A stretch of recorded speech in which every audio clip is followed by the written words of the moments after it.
Entramos a una tienda, digamos, y vemos el precio de un cartón de leche. O revisamos cómo amaneció la bolsa de valores en el teléfono y solemos pensar que esos números, pues, simplemente ocurren, ¿no?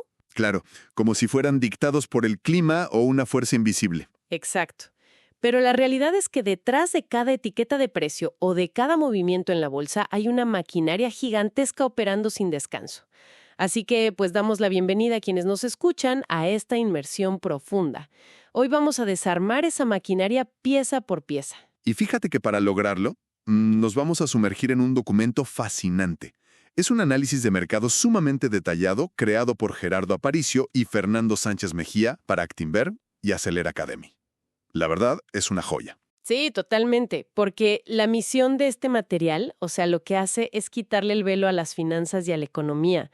Nos muestra las tuercas y tornillos de cómo se genera el valor real, ¿sabes? Sí, y cómo sobreviven las empresas en el día a día. Y, en última instancia, pues cómo se mueve el dinero a nivel global. No es una clase aburrida, es entender el mundo. A ver, pues vamos a desmenuzar esto desde los cimientos, porque yo estoy fascinada con cuántas personas, incluso líderes de empresas enormes, operan sin entender el tablero de juego en el que están parados. Está cañón. Todo parte de una premisa ineludible. O sea, no existe economía sin sociedad. Es un flujo constante entre tres actores principales. Ajá, tienes al gobierno que pone las reglas y recauda, a las familias, que son, digamos, el motor del consumo y la mano de obra, y a las empresas. Exacto. Las empresas son esa maquinaria que transforma recursos en productos. Pero, ojo aquí, lo que define quién gana en este tablero son los 4 factores de producción: tierra, trabajo, capital y tecnología. Pues profundicemos en cómo se ven esos factores en la vida real, porque definitivamente no se reparten de manera equitativa. No, para nada. Por ejemplo, cuando hablamos de tierra, no es solo tener un terreno baldío, es el dominio de los recursos naturales. Arabia Saudita es el caso clásico que menciona el documento. Claro, su ventaja no es solo tener petróleo, sino que el costo de extraerlo es ridículamente bajo, ¿no? Sí, unos pocos dólares por barril comparado con lo carísimo que resulta la extracción en aguas profundas para otros países. Tienen una palanca geopolítica masiva basada puramente en su geografía. ¡Wow! Y luego pasamos al trabajo, que hoy en día, o sea, ya no es solo tener mucha gente, es sinónimo de especialización. El texto habla de Alemania. Así es, Alemania no compite por mano de obra barata, compite porque lleva un siglo perfeccionando un sistema educativo dual que genera ingenieros y técnicos hiperespecializados. Sí, creando una industria automotriz y de maquinaria pesada que el resto del mundo no puede simplemente copiar. Es una barrera enorme. Totalmente. Y luego entra el capital, que es toda la infraestructura financiera. Ahí es donde Estados Unidos dicta las reglas del juego. Tienen los mercados bursátiles más profundos del planeta, ¿verdad? Exactamente. Eso significa que si una idea necesita miles de millones para arrancar, pues ahí es donde fluye el dinero más rápido. Y finalmente, la tecnología. Ahí China es el rey ahora. Entendieron que no podían depender siempre de ser la fábrica barata del mundo. Y vaya, pero entendieron, inyectaron recursos estatales gigantescos en investigación para dominar desde la inteligencia artificial hasta el comercio electrónico. Cambiaron su rol por completo. Ahora, cuando estos países y sus corporaciones entran a competir al tablero, el análisis describe que pasan por 4 fases de competitividad. Todo arranca con el monopolio. Ajá. Tienes una idea revolucionaria, eres el único que la hace, fijas el precio que se te antoje y los márgenes de ganancia son enormes. Pero, pues, el éxito huele a dinero. Y eso atrae a todo el mundo. Entonces pasas al oligopolio. Ya son 3 o 4 gigantes peleando por el mismo pastel. Y ahí empieza la guerra por la eficiencia y las campañas de precios. Después, las barreras caen todavía más y llegas al mercado competitivo. Hay docenas de jugadores haciendo exactamente lo mismo. O sea, ya no puedes competir solo por precio. Tienes que invertir en diseño, en servicio al cliente, en 1000 cosas. Sí, y ahí los márgenes de ganancia se adelgazan de forma dramática.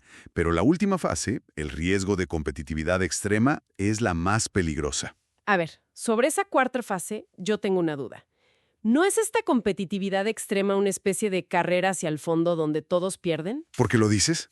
Pues porque los costos de innovar y de producir a escala masiva para mantenerte relevante terminan superando los ingresos que generas por querer vender más barato que el de enfrente. Le diste al clavo.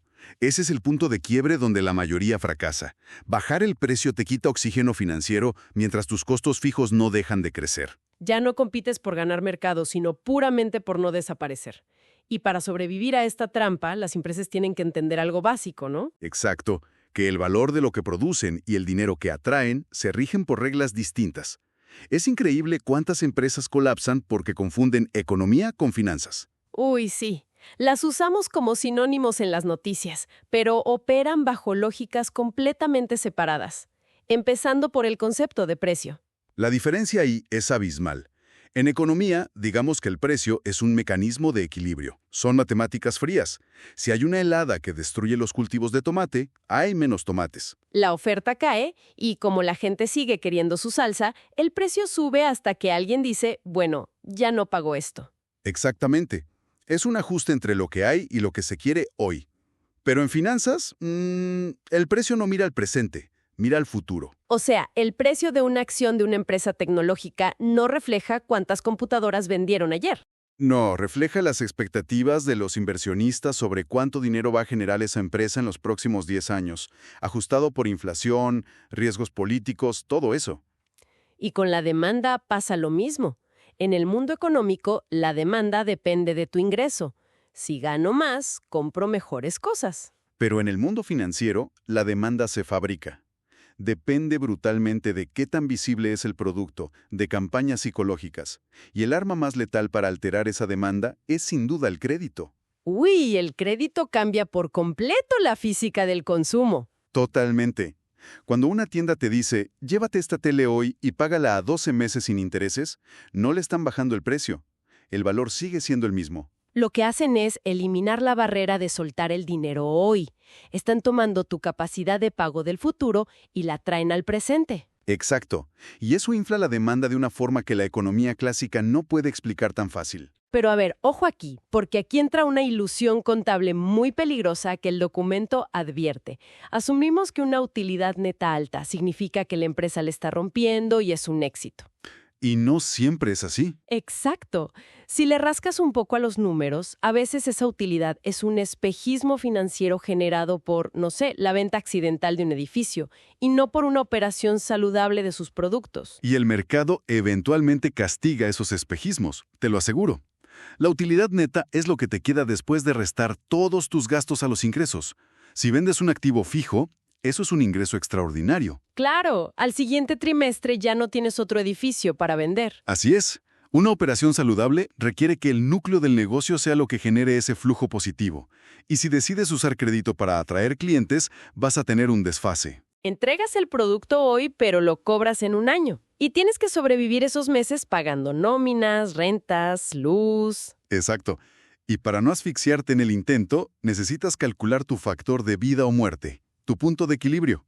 Uy, el punto de equilibrio. Es el volumen exacto de ventas donde tus ingresos empatan al centavo con tus costos fijos y variables. El material ilustra esto perfecto con el caso de Apinova, una empresa que salió en Shark Tank México haciendo células apícolas de alta tecnología. Ese desglose está buenísimo. Haz de cuenta, cada célula cuesta 180,000 pesos al público. Después de fabricarla, pagar materiales y demás, a Apinova le queda un margen directo de 60,000 pesos por unidad. Suena a muchísimo dinero, ¿verdad? Pues sí, pero tienen una estructura de costos fijos de 1,000,000 de pesos anuales solo para operar la planta. Si divides ese millón entre los 60,000 de margen, te da casi 17. O sea, necesitan vender 17 células al año solo para no perder dinero.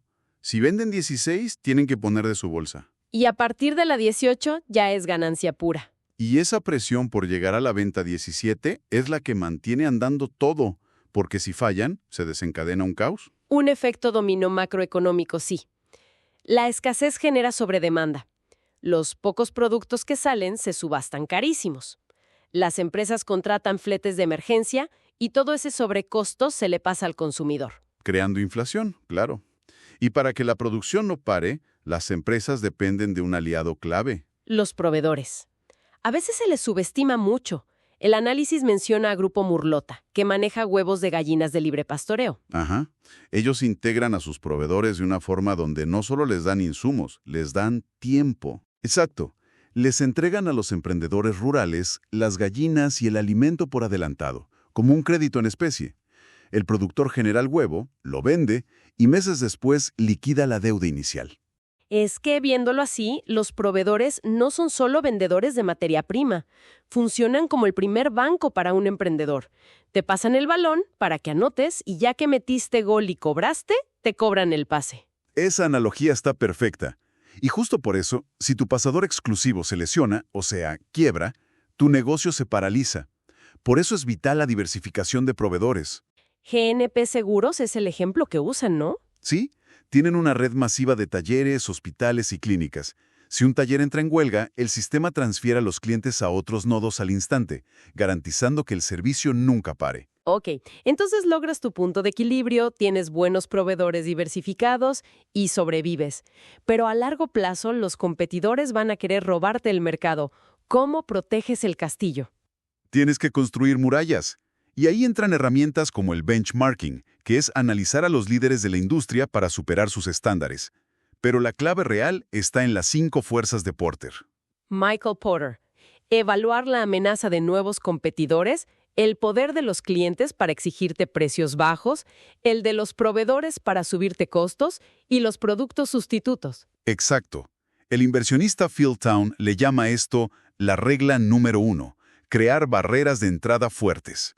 Y una barrera no es solo una patente, es lograr que al cliente le cueste demasiado tiempo o esfuerzo irse con la competencia. Como cambiar todo el software de una empresa. Es un dolor de cabeza enorme. Y quien orquesta la construcción de esas barreras es el gobierno corporativo. Ellos son el cerebro estratégico de la empresa. Tienen que equilibrar la visión a largo plazo y la gestión de riesgos.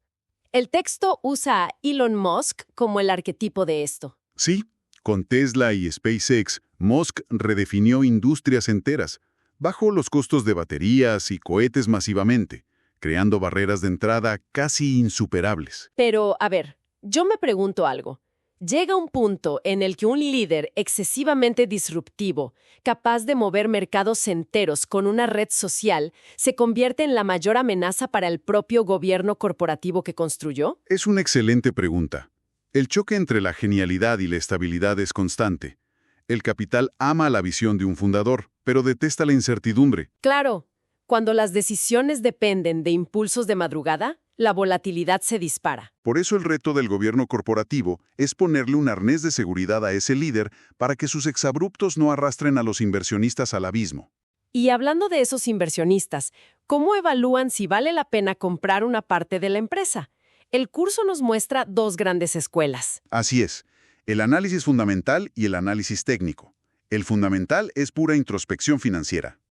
Es como hacerle a la empresa un chequeo médico completo con radiografías.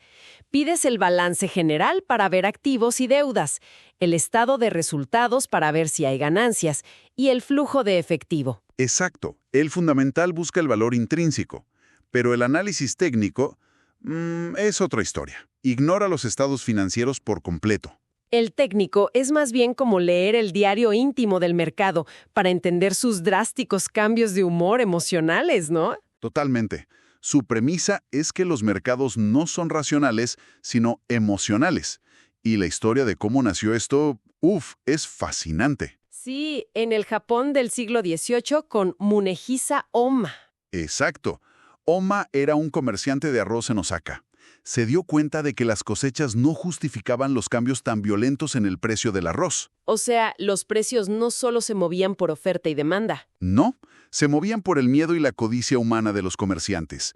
Y para mapear esas emociones, inventó las famosas velas japonesas que se usan hasta hoy. Es de locos pensar que una herramienta creada hace 300 años para especular con arroz es la misma que usan hoy los corredores en Wall Street. Y de ahí evolucionamos a figuras como Charles Dow y Edward Jones, los fundadores del Wall Street Journal. Ellos estructuraron estas emociones en los mercados alcistas y bajistas. Impulsados por el optimismo y duran ciclos largos de 7 a 8 años, ¿no?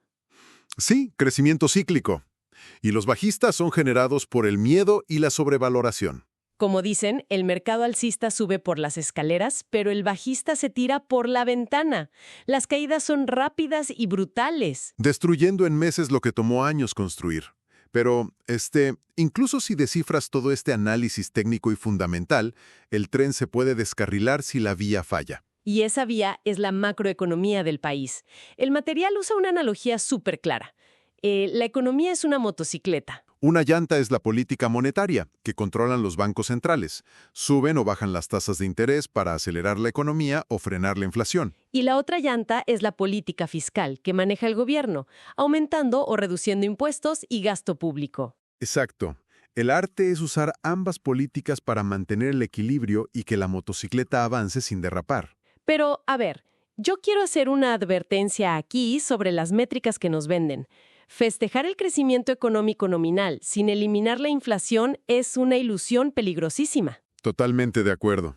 Es como celebrar que te dieron un billete de denominación más grande, pero vas al súper y te das cuenta de que te alcanza para comprar menos comida. Es un crecimiento ilusorio, y por eso el texto hace una distinción vital entre crecimiento económico y desarrollo económico. Claro, el crecimiento es puramente cuantitativo, hacer más dinero. Sí, pero el desarrollo económico es la creación equitativa de oportunidades. Es salud, educación de calidad, infraestructura. La motocicleta tiene que llegar a un destino que beneficie a la gente. Pues vaya que ha sido un recorrido intenso. Empezamos analizando cómo los recursos naturales de Arabia Saudita mueven el tablero global y terminamos leyendo el miedo y la avaricia a través de las velas japonesas. Y conectando todo con las llantas de esta motocicleta macroeconómica en la que todos estamos subidos. Definitivamente. Y eso, pues nos deja con una idea muy provocativa para quienes nos escuchan, para seguir reflexionando. A ver, cuéntame. Simonejisa Aoma nos demostró en el Japón del siglo XVIII que los mercados de arroz se movían por el miedo y la codicia. ¿No es irónico pensar que hoy, con todos nuestros algoritmos ultrarrápidos y análisis de inteligencia artificial, los mercados financieros siguen siendo, en el fondo, un espejo tecnológico de nuestros instintos humanos más primitivos? ¡Qué cierre! Da muchísimo en qué pensar. Muchísimas gracias a quienes nos acompañaron en esta inmersión profunda. Sigan cuestionando los engranajes ocultos del mundo. Nos escuchamos en el próximo análisis. ¡Hasta pronto! Hola, muchas gracias a ti que llegaste hasta el final del video. Este es nuestro especial de Semana Santa, donde subimos 4 videos para que tengas algo que escuchar en tus vacaciones. Aprovechando, también mandamos un saludo a Yeye, a Jessica, a Andrea, a Daniela, a Alexa. Si tú también quieres un saludo, no olvides dejarlo en comentarios y también escríbenos qué otro tema te gustaría, qué otro libro, etcétera. Y si nos escuchas en otra plataforma, no olvides dejar un like que no afecte tu economía. Sin más, implacables, nos escuchamos en el siguiente video.